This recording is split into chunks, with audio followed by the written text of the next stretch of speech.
যাবার পর মা বলল, বাবা নিশাত, তোর জন্য চিন্তা হচ্ছিল। রাতের বেলা কেউ কাজ করে বৃষ্টিতে ভিজে ভিজে কাজ করতে গেছিস, তোর যদি কিছু হয়ে যায়। মায়ের কথায় গামছা নিয়ে মাথাটা মুছতে মুছতে বললাম, কি করব বলো, তালুকদার বাবু এমনভাবে বললে না করতে পারলাম না। আমি তো সবসময় ওনার কাজ করি, তাছাড়া অন্য কাজের থেকে উনি কিছু টাকা বাড়িয়ে দিবেন বলেছিল। আমার কথায় মা বলল, আমি অসুস্থ, কষ্ট করে সংসারটা চালাচ্ছি, তাই বলে নিজের দিকে তো দেখতে হবে। তুই যেদিকে গিয়েছিলি জানিস না, ওদিকের বাড়িটাতে পড়ে থাকে, তোর কিছু হয়ে যদি যেত। তুমি চিন্তা করো না মা, আল্লাহ রহমতে কিছু হবে না। আমার তো কাজ শেষ, কালকে শুধু ধানগুলো তালুকদার বাবুর বাড়িতে পৌঁছে দিলেই হবে। আমার কথায় মা আর কিছু না বলে বললেন, যা বাবা, জামা কাপড় পাল্টে খেয়ে আয়, আমি তোকে খাবার দিচ্ছি। মায়ের কথায় জামা কাপড় পাল্টে খাবার খেয়ে ঘরে গেলাম। ঘরে গিয়ে শুয়ে শুয়ে সেই পরীর কথা ভাবতে লাগলাম। পরীকে যে এভাবে সামনাসামনি দেখতে পারবো, ওর সাথে কথা বলতে পারবো ভাবতে পারিনি। পরীটা বেশ সুন্দর দেখতে। পরী আমাকে ওর বিষয়ে বলতে চাইছে, কালকে নিশ্চয়ই আমাকে সব খুলে বলবে। এসব কথা ভাবতে ভাবতে ঘুমিয়ে গেলাম। পরের দিন সকালে ঘুম থেকে উঠে খাবার খেতে লাগলাম। এমন সময় তালুকদার বাবু আসলেন। উনি এসে বললেন, এই যে নিশা, গতকাল তোকে যে ধান কাটতে বলেছিলাম, কাটছিলি কি? রাতে বৃষ্টি হয়েছিল, জানি না কি অবস্থা হয়েছে।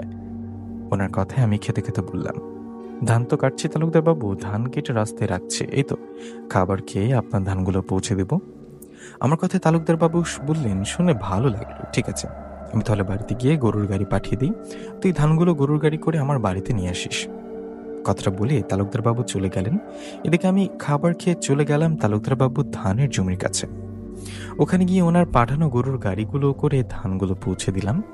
ওনার ধান পৌঁছে দিয়ে টাকা নিয়ে বাড়িতে আসলাম। বাড়িতে আসার পর মাকে বললাম, মা, এই টাকাগুলো রাখো, আমার আবার অন্য একজনের ধান কাটতে হবে। এই বলে চলে গেলাম পরীর বাড়ির কাছে। সেখানে বরকত নামে এক চাচার ধান কাটতে লাগলাম। আমি ধান কাটছি আর পরীর বাড়ির দিকে তাকাচ্ছি। রূপাপরি গতকাল বলেছিল আজ আসবে, আমার সাথে কথা বলবে। এই ভাবনা মতো আমি কাজ করছি। এইভাবে কিছুক্ষণ কাজ করার পর হঠাৎ দেখলাম পরী আমার থেকে বেশ কিছু দূরে দাঁড়িয়ে আমার দিকে তাকিয়ে আছে। পরীকে দূরে দাঁড়িয়ে থাকতে দেখে বললাম, আপনি আসছেন, কিন্তু দূরে দাঁড়িয়ে কেন? আমার কথা চেপে পরী বললেন, কাছে আসুন বলছি। রূপাপরির কথায় আমি কাছে গেলে উনি বললেন, আমি বাড়িটা সহ আশেপাশের নির্দিষ্ট একটা সীমানার বাইরে যেতে পারি না। তখন আমি অবাক হয়ে বললাম, কেন?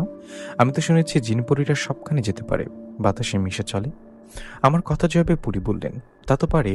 আপনি আমাকে জিজ্ঞাসা করেছিলেন না আমি কেন এখানে থাকি আর কে কে থাকি? শুনুন, আমি এখানে একাই থাকি, ইচ্ছে করে থাকি না, আমাকে জোর করে এই বাড়িতে আটকে রাখা হয়েছে।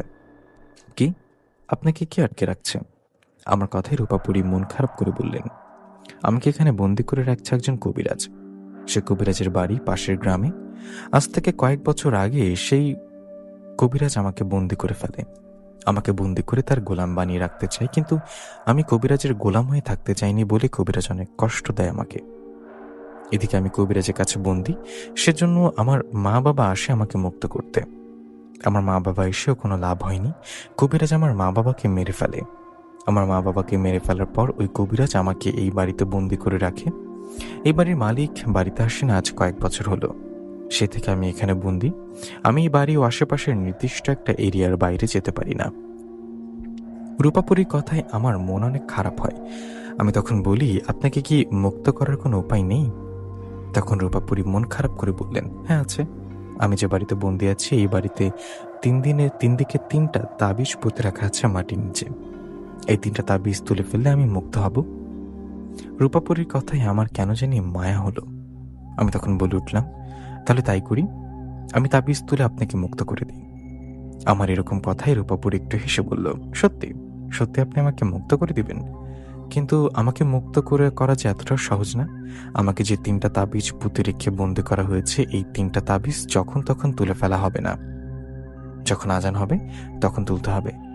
আজান যতক্ষণ হবে এর মধ্যে 3টা তাবিজ তুলতে হবে। যদি আজান শেষ হবার আগে 3টা তাবিজ তুলতে না পারেন তো কাজ হবে না, আমি বন্দি থেকে যাব।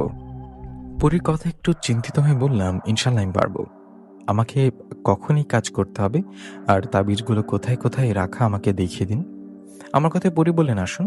তখন আমি রূপাপুরীর পেছন পেছন গেলে পরী সেই বাড়ির 3 দিকে 3টা জায়গায় দেখিয়ে দিলেন। সে জায়গায় তাবিজ রাখা। আমি জায়গাগুলো দেখিয়ে বললাম, আমি অপেক্ষা করি, কিছুক্ষণ পর আজান দিলে তাবিজগুলো তুলব। আমার কথায় রূপাপুরী বলল, না না, এখন না, এখন তো দিন, আপনি তাবিজগুলো তোলার সময় হঠাৎ যদি কোনো মানুষ এদিকে আসে তাহলে বিপদ হয়ে যাবে। আপনি যদি আমার উপকার করতেই চান তাহলে রাতে আসবেন। রাতের আজানের সময় এই তাবিজগুলো তুললে আমি এখান থেকে মুক্ত হয়ে যাব। বুড়ির কথায় আমি রাজি হলাম। রাজি হয়ে বললাম, ঠিক আছে তাই হবে। আমি আজকে রাতে আসবো আর আপনাকে মুক্ত করব। এখন আমি কাজটা শেষ করে বাড়িতে যাই। কথাটা বলে আমি বাকি কাজগুলো শেষ করে চলে গেলাম বাড়িতে। বাড়িতে গিয়ে গোসল করে খাবার খেয়ে একটু শুয়ে রইলাম। কিছুক্ষণ শুয়ে থাকার পর সন্ধ্যা নেমে এলো। সন্ধ্যা হওয়ায় আমি অপেক্ষা করতে লাগলাম চারিদিকে অন্ধকার নেমে আসার। এভাবে বেশ কিছুক্ষণ যাবার পর অন্ধকার নেমে আসলো। রাত হয় আমি মাকে বললাম, মা বলছিলাম তুমি রান্না করো, আমি বাইরে থেকে একটু আসি। কথাটা বলে বাড়ি থেকে বেরিয়ে ওই